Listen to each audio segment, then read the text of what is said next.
Hello everyone. आज के session में हम देखेंगे एसक्यूएल का case statement. Case statement use किया जाता है to create a conditional logic in SQL queries.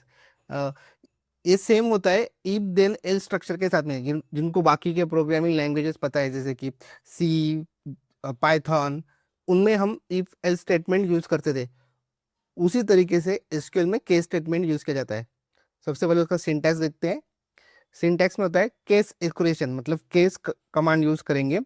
उसके बाद में व्हेन कंडीशन पुटअप करेंगे। अगर ये कंडीशन मेट हुई तो इस तरीके का रिजल्ट आएगा, वन, रिजल्ट वन। उसी तरीके से सेकंड कंडीशन के लिए भी when value one then result two. बहुत सारी कंडीशन है तो ऐसे ही नीचे अपेंड करते जाएंगे। एल्स अगर इनमें से कोई भी कंडीशन मेट नहीं हुआ तो हम एक डिफॉल्ट रिजल्ट देंगे। ओके, देन केस स्टेटमेंट को एंड करेंगे एंड कीवर्ड से। इसे हम प्रैक्टिकली करके देखते हैं, बहुत आसान है। उसके लिए सबसे पहले ओपन करते हैं SQL workbench, then file, new query tab, database use करते हैं यूज एजेंट,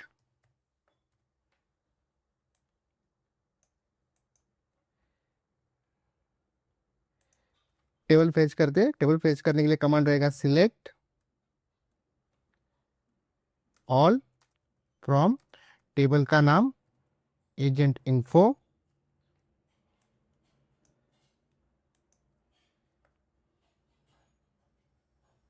हमारे इस टेबल में एम्प्लॉय नेम है एंड सैलरी है, तो हम सैलरी के ऊपर केस स्टेटमेंट यूज करेंगे।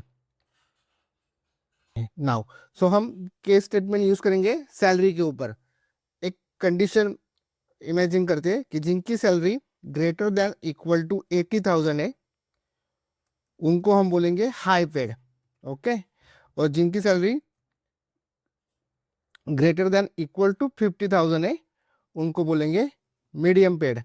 अदरवाइज जिनकी सैलरी इन दोनों के बकेट में फॉल नहीं होती है, उनको बोलेंगे अफोर्डेबल।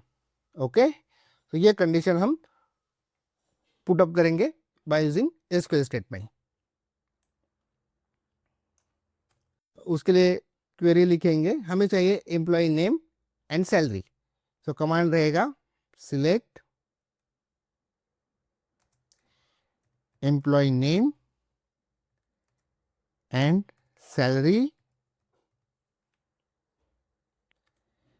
उसके बाद में कीवर्ड रहेगा केस, हम केस यूज करेंगे, केस स्टेटमेंट। उसमें कंडीशन लिखेंगे व्हेन सैलरी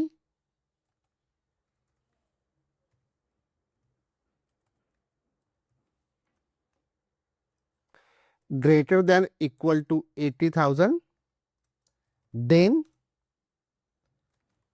हमें चाहिए high paid. Okay, next condition when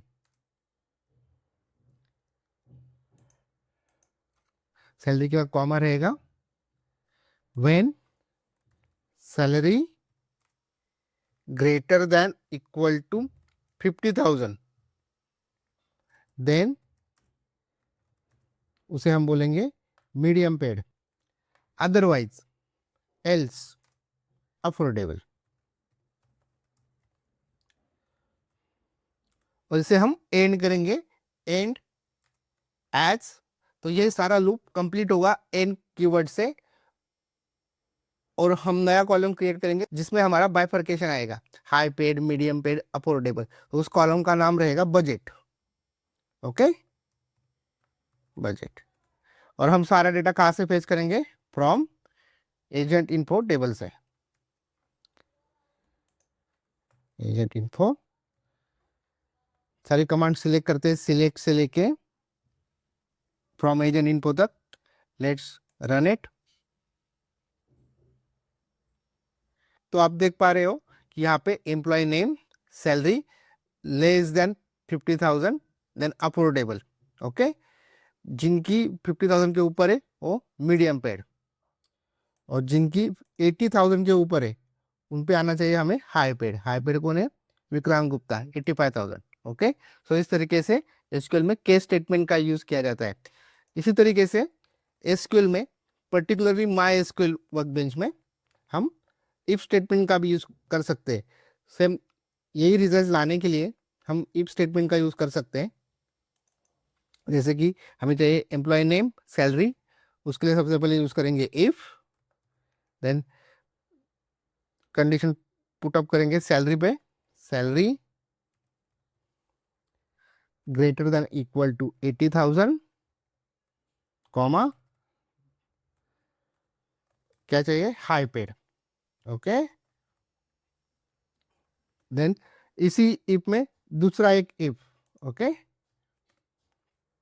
if उसे बोला जाता है nested if, salary greater than equal to 50,000, then otherwise affordable.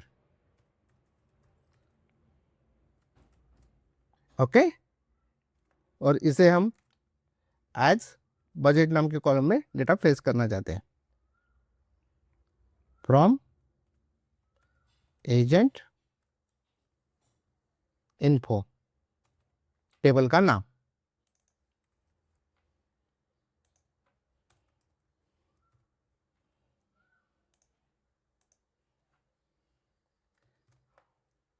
Okay, यहाँ पे इफ स्टेटमेंट ब्रैकेट ओपन, पहला कंडीशन पुटअप किया, कॉमा, देन अगेन एक इफ स्टेटमेंट, उसमें दूसरा कंडीशन पुटअप किया, कंडीशन मेट हुआ तो medium paid, otherwise affordable, else affordable, bracket close, और इफ ये पहले इफ का ये ब्रैकेट यहाँ पे क्लोज किया।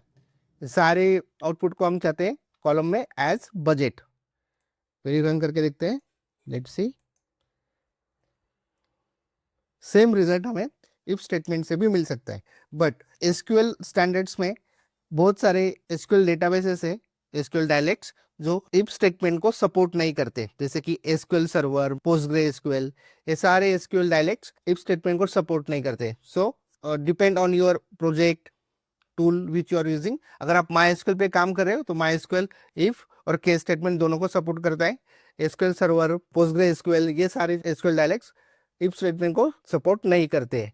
सो एज ए एसक्यूएल स्टैंडर्ड्स आप ज़्यादा फोकस केस स्टेटमेंट पे ही करो, वो काफ़ी इजी होता है, एज वेल एज उससे क्लैरिटी और रीडेबल फॉर्मेट में क्वेरीज आप अच्छे से लिख पाते हो।